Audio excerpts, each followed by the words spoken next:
There are 55 cemeteries in Vienna, but one of the most touching and unusual is the cemetery of Nameless.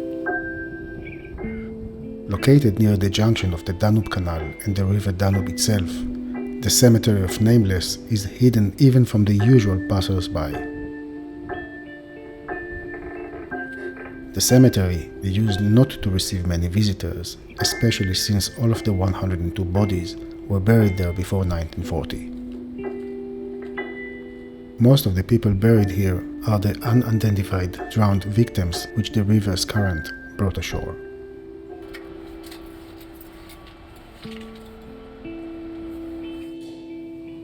During one very cold and gloomy Friday morning, I met the caretaker of this unique place, Mr. Fuchs. He is the third generation from his family to do so.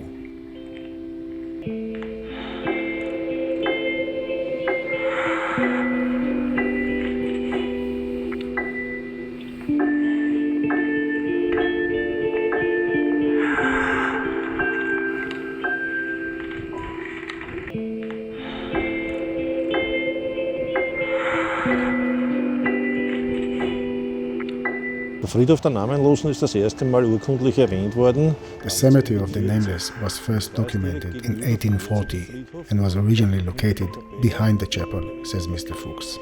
But constant river flooding forced the removal during 1900 to its current location, about 200 meters away from the water. His family's engagement with the cemetery began when his grandfather, then a 17-year-old young man, found the body of a newborn child next to the river who he brought to rest in this cemetery. He named the child Seppel. Later, Mr. Fuchs' grandfather became the community police officer and was officially assigned to bring the corpses to their final resting place, as the local mortician had retired from his duties after witnessing his own son committing suicide.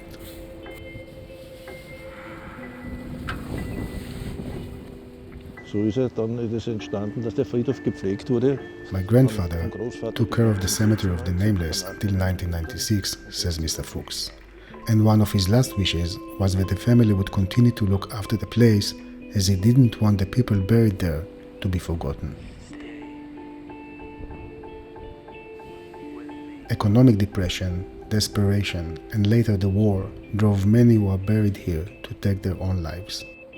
They were buried in wooden coffins, which were donated by the carpenter's workshop.